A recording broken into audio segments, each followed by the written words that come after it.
Parliamentarians remain standing for the of humanity, we beseech you to look upon with your abundant favors these your servants, whom you have been pleased to call to the performance of such important trust in this land.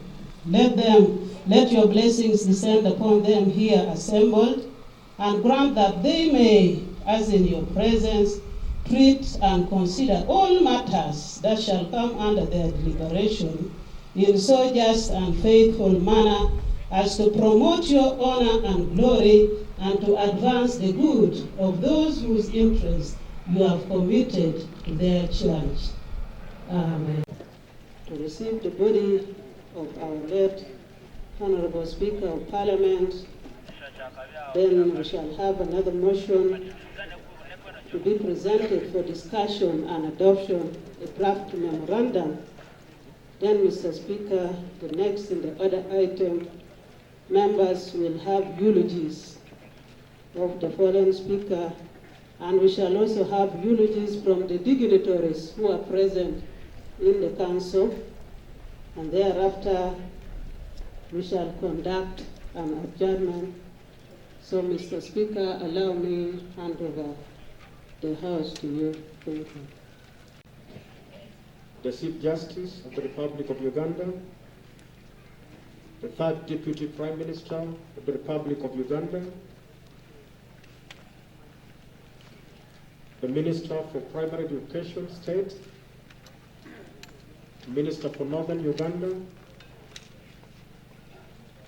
Ladies and gentlemen, allow me to recognize you all in your respective capacities. This protocol is large. Good afternoon. By powers emanating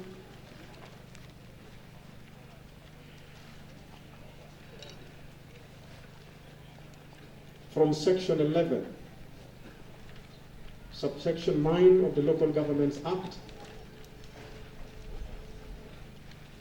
and Rules 8.1, Rule 12.1 of the Rules of Procedure for Local Government Councils, I constitute this House into the first emergency Regional Full Council sitting for Acholi, Lango, and West Nile. House constituted. Mr. Speaker, the next in the other item is adoption of the other paper.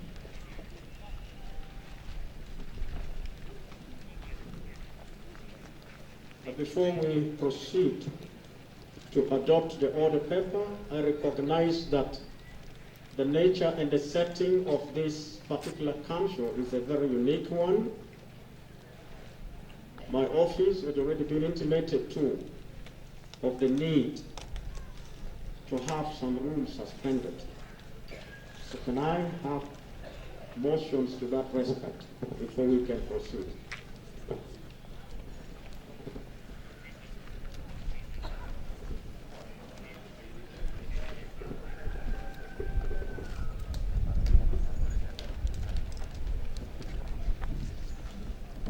Mr. Speaker, and all protocol observed, my name is Eric Ojara, Area Councillor 5, Avuga Sub-County, Moro District. I'm rising under Rule 11, Sub-Rule 1 of the Standing Rules of Procedure for Local Government Councils in Uganda. Mr. Speaker, I'm rising to propose that the following rules be suspended for this particular sitting.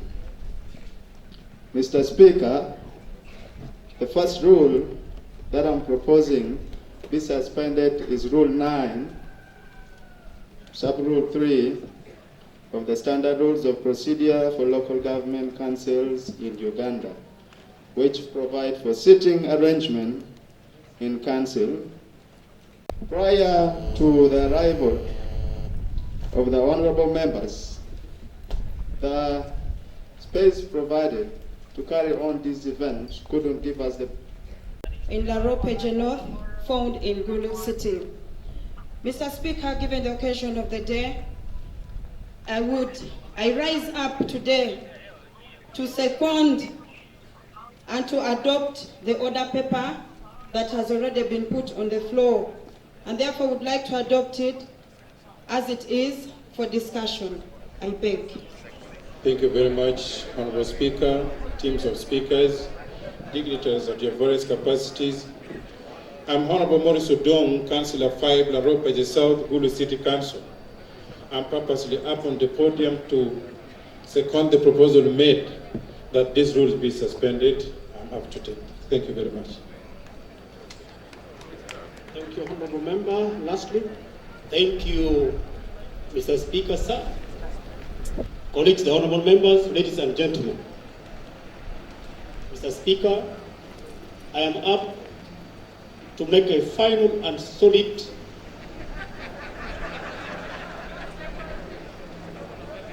secondment to the suspension.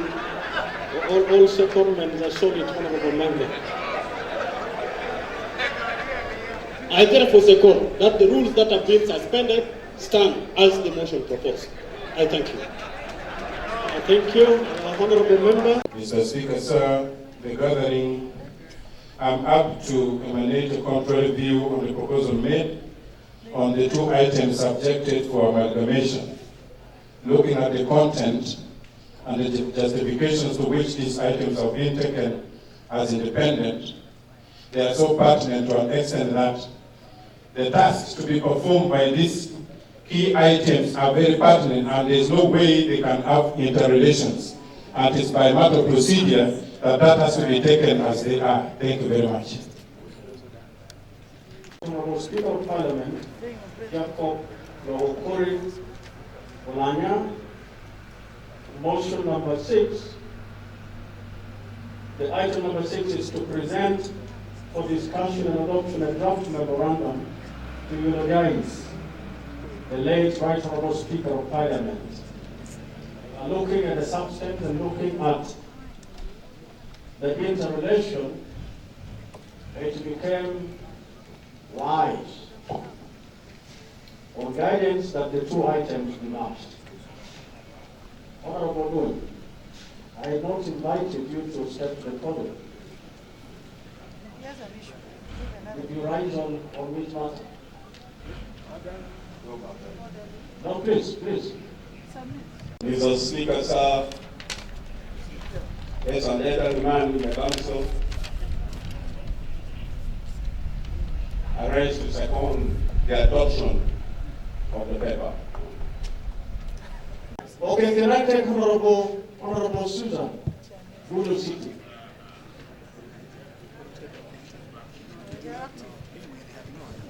You may just wait down here. You never know something. No, wait for down. Honorable members, let us be orderly. Mr. Speaker, sir. Mr. Speaker, your chair will remain honored. My name is Susan Achan.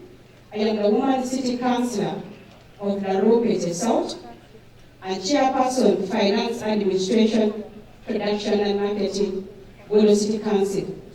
Mr. Speaker, I am happy to second the motion that the order paper be adopted the way it is. When we looked at agenda number 5, that is a motion to receive the body of the late Right Honorable Speaker of Parliament, Jacob Oulanyah, and then the motion number 6 is to present for this for discussion. So these are two different motions. I therefore second that the order paper be adopted the way it is. I will now put it to the floor. To the protocol that we have, and I entirely and humbly recognize all of you in your respective capacities. You are aware that on the 20th of last month, we lost an icon in this nation. He was not only an icon in this nation, but he was the Member of Parliament for Omoro constituency. the Right Honorable Speaker of Parliament of Uganda, the 11th Parliament, and also most importantly, the Vice Chairperson of Northern Uganda for the NRM Party, the Right Honorable Jacob Oulanyah. It is only normal and due under our council procedure that we accord respect where it is due. After this, we will proceed to hearing of testimonies from honorable members of the selfless life that the Right Honorable Jacob Oulanyah, who is no longer with us, has lived. And therefore, that necessitated, out of discussions amongst the local government councils of Acholi Nano and West Nile, the need for all the leadership of the sub-regions to constitute themselves in one council to pay a special tribute and our last respects to the fallen hero in our midst.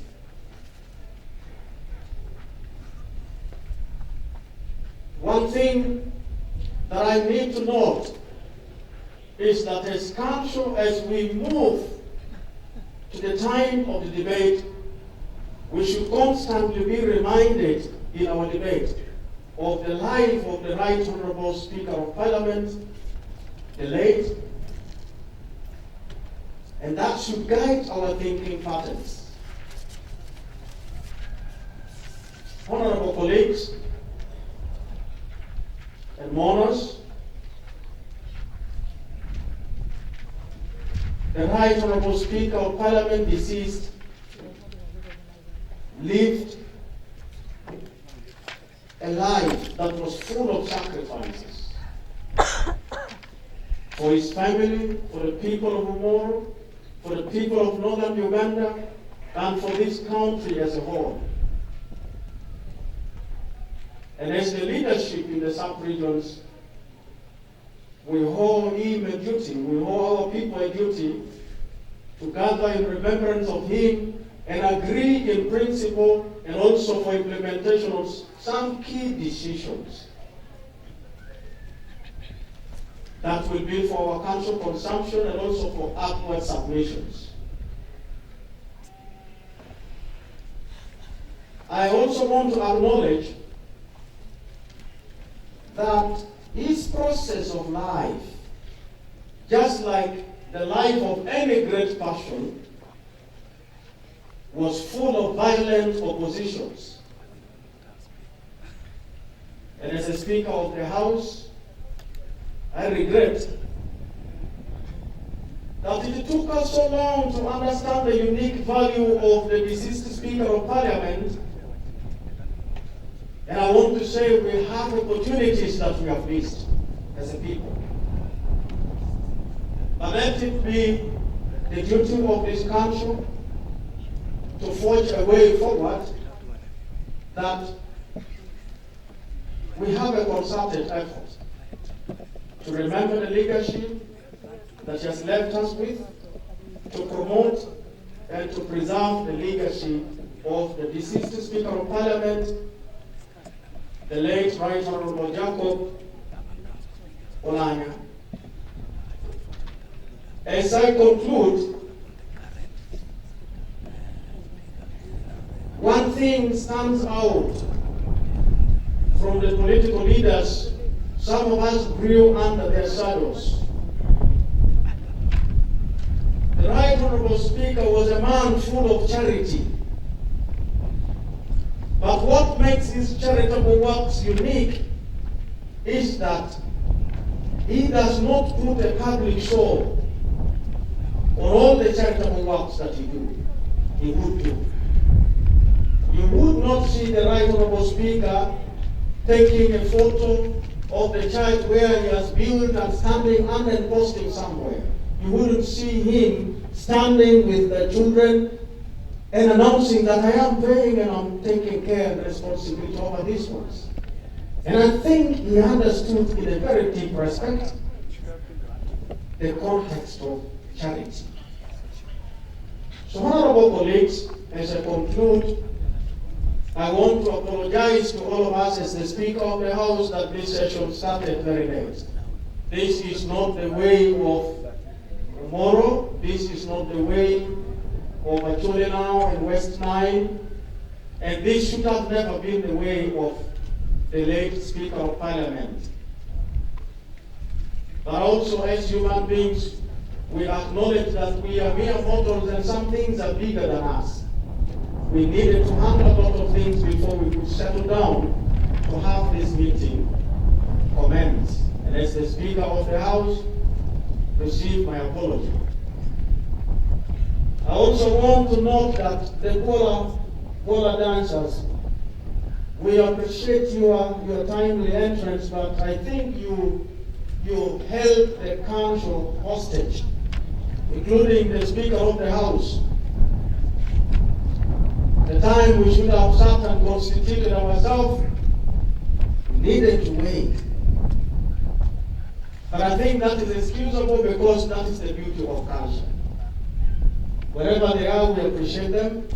So, honorable colleagues, I need just to remind us on the few values of the man whose life we have gathered here to celebrate, so that in our discussions, we understand that our discussions and our agreements and decisions should not offend those values. Our discussions, our debates should not offend the need for unity. The late Speaker of Parliament fought, and I think he succeeded in the unity of the North, and he was, within the short stint of his leadership, advocating for the leaders, for the unity of this country. He left us with a message that we can be our brothers' keepers, we can fight as one people for the survival and the welfare of this country, and our debate and our decisions should be guided by that. I thank you all for coming.